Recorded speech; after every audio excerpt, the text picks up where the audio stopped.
Vamos entender primeiro o conceito do que é o marketing global. Vamos lá. Entende-se por marketing global as ações estratégicas de uma companhia direcionadas a áreas fora do país de origem da empresa. Estratégias que respeitam as diferenças existentes entre as praças, que no caso das praças são os países, influenciadas por política, cultura, religião, aspectos sociais, costumes e comportamento dos mercados almejados. Bom, o que nós entendemos aqui do marketing global? Gente, a mesma coisa do que nós fazemos no nosso marketing nacional, que nós desenvolvemos aqui, nós fazemos para fora. A mesma coisa, os mesmos estudos. A única coisa é que as pessoas às vezes querem aproveitar ou adequar algo que está sendo feito no país para fazer uso disso em um outro país. E aí acaba errando em alguma coisinha, cometem alguns equívocos ou erros que poderiam ser evitados se tivesse seguido os procedimentos corretos e todas as etapas necessárias para desenvolvimento do marketing convencional, seja ele interno ou externo, a regra é a mesma. O que a gente muda é só num mercado diferente, então uma praça diferente, que serão outros países. Então, vamos lá, o que é o ambiente do marketing global? As empresas devem realizar uma análise do ambiente externo. Ambiente externo, eu vou falar aqui também conhecido como macroambiente, coisa que vocês já viram e que nós vamos ver um pouquinho mais para frente na aula de hoje mesmo. Para tentar diminuir ou se adaptar de possíveis impactos negativos ou ainda para aproveitar as oportunidades que possam surgir. Nós temos que verificar se os governos são instáveis ou não, se nós temos problemas com o câmbio, se há ou não burocracia, corrupção, pirataria tecnológica. São itens que nós temos que observar dependendo do país que nós vamos. Então temos que ter conhecimento sobre isso para que nós possamos entrar num país que sofra menos desses impactos. O que vocês acham do Brasil quando alguém vai entrar aqui? Será que eles olham o que a gente tem aqui? A nossa corrupção, a nossa burocracia, a nossa pirataria? Eles devem olhar. Se eles olham isso e trazem para cá um produto, eles têm consciência do que eles estão fazendo. Então eles trazem para cá porque falam, olha, vamos incentivar esse mercado, por mais que haja pirataria, a estes pontos fortes aqui e tentam desenvolver. Tem alguns produtos que não são copiados no país, são copiados fora do país e trazem para cá, porque aqui não tem barreiras para esta entrada de produtos piratas. Não há uma coibição forte mesmo. O cara pega só o vendedor na ponta final, pega lá o vendedor de DVD lá no centro vendendo aqueles DVDs pirata e não pega quem está produzindo, quem está publicando, quem está distribuindo isso antes de chegar no mão desse cara. Então há algumas políticas que alguém deve ganhar no meio aí, né? E aí cabe aí aquela crítica do filme Tropa de Elite. Se é verdade ou não, mas é uma crítica feita pelos diretores do filme. Quais são as motivações para eu praticar um marketing global? Ataque ao mercado doméstico, ou seja, mais empresas estão entrando no meu mercado. Se outras empresas estão atacando aqui a minha área de atuação, eu tenho que pensar em atacar a deles também. Mercados externos podem me trazer maiores lucros, já que eu só vendia em uma cidade, agora eu posso vender em um estado, num país ou em diversos países. Base mais ampla de consumidores. À medida que eu faço isso, de ampliar o meu mercado externo, eu amplio o número de consumidores. Diminuição da dependência de um único mercado se dá desta mesma maneira. Não dependo apenas do mercado nacional. Clientes atuais também estão fazendo compras no exterior.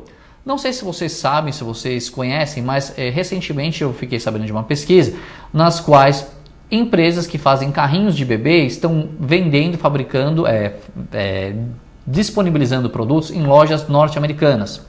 Por que isso? Porque tem muitos brasileiros que têm poder aquisitivo para comprar esses carrinhos de bebê, estão comprando lá nos Estados Unidos, em alguns locais, que lá é mais barato porque não tem os mesmos impostos daqui.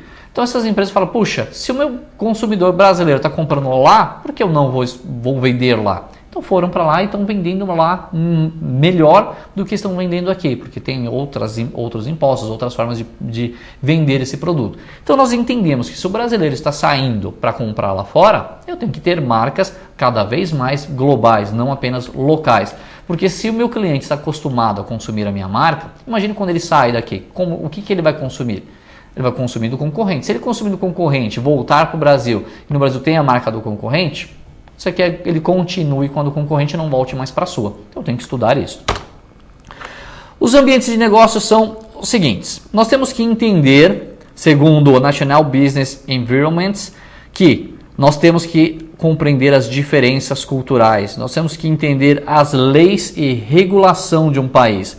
Temos que compreender a pirataria, as imitações e qual é a imagem nacional que você vai transmitir do seu produto para aquele país e qual é a imagem daquele país que você tem que observar. Por exemplo, uma vez um chinês foi para os Estados Unidos e aí chegando lá, ele foi recepcionado por um norte-americano. Quando ele estava andando por um bairro onde o americano foi mostrar para ele, ele falou, olha isso aqui que bonito, né? Todas as casas lá, não é só na época de Copa, tem uma bandeira norte-americana na porta. É normal ter uma bandeirinha pequenininha. E aí ele olhando tudo aquilo, mostrando para o chinês como que era. Aí o chinês olhando tudo aquilo, se emocionou e começou a chorar. Falou, nossa, que coisa linda. Como eu vejo isso aqui, eu fico muito emocionado. Ele falou, por quê? O senhor está emocionado pelo nosso patriotismo? Aí ele falou, não, eu estou emocionado mesmo porque sou eu que faço essas bandeiras todas que estão aqui, tudo feito lá na China. Opa! É uma forma de contar uma piada aqui para vocês, que nós temos que entender a imagem local, que eles são patriotas. Se eu entender, eu posso fabricar aqui, fazer lá, fazer em algum lugar que as pessoas fiquem contentes em receber aquele produto. Então o norte-americano, né, ao saber que de repente o produto é fabricado na China, pode se incomodar com isso, né? Ele pode falar, puxa, nossa imagem sendo feita na China, que coisa triste, pode não gostar muito disso, mas é uma característica que ocorre hoje. Quais são os estágios de desenvolvimento de um produto para ele se tornar global? Nem de um produto, do marketing mesmo, né? Nós começamos primeiramente com o mercado nacional, senão não vai funcionar. Se eu não fizer aqui, não ver que funciona, não vale a pena chegar neste nível aqui. Então venho daqui e vou aumentando os níveis, do 1 ao 5. Parto do nacional para a exportação. Depois que eu comecei a exportar produtos, tem uma comunicação para um país, 2 países, eu parto para o internacional, para alguns países. Depois eu parto para diversos países. Depois eu parto para a ação global. Eu posso pular uma destas partes? Até pode, dependendo da sua empresa, dependendo da sua estrutura, você até pode pular. Esse é o processo convencional, porque eu vou me adequando à medida que eu vou evoluindo os meus pontos de venda. Vou chamar de pontos de venda, porque os países são pontos de venda de onde eu vou trabalhar. Só que, para entrar nesses países, nós temos algumas formas de entrar nesses países. Eu tenho que passar por alguns processos para chegar até lá. Quais são esses processos que eu devo passar para chegar até lá? Vamos lá. Primeiro eu tenho que fazer o óbvio, decidir que eu quero ir para o exterior, né? Até muito óbvio isso aqui, mas ok. Depois eu tenho que decidir em que mercado eu quero entrar. Depois, como eu vou entrar nesse mercado. Aí eu desenvolvo o meu programa de marketing. O programa de marketing eu vou chamar aqui, basicamente, falo dos meus 4 P's. E aí eu vou fazer toda a minha organização de marketing. Então aqui, além dos meus 4 P's, eu vou fazer estudo de mercado, avaliação de cultura, estudar as forças macro e microambientais para aí entrar num país. Tudo bem? Aí eu decido entrar no país. Qual é a forma que eu vou ter para entrar num país? Nós temos algumas maneiras de entrar num país. Quais são? Nós vamos dividir algumas estratégias. Vamos ver quais são elas. Exportação indireta, exportação direta, licenciamento, joint venture, investimento direto, controle acionário. Todas estas formas de entrar no país requerem investimento, riscos, controles, potenciais de lucro e recursos. Todas elas sofrem esta interferência. Então vamos entender cada uma delas aqui para ver qual é a melhor estratégia, caso nós queiramos entrar em qualquer um dos países, para ver qual é o caminho mais fácil ou melhor para a sua empresa. Não tem aquele que é o que vai te dar mais retorno. Tudo depende do teu poder aquisitivo, de que mercado você está entrando para escolher uma delas. Para vocês terem informações mais profundas, estão aqui.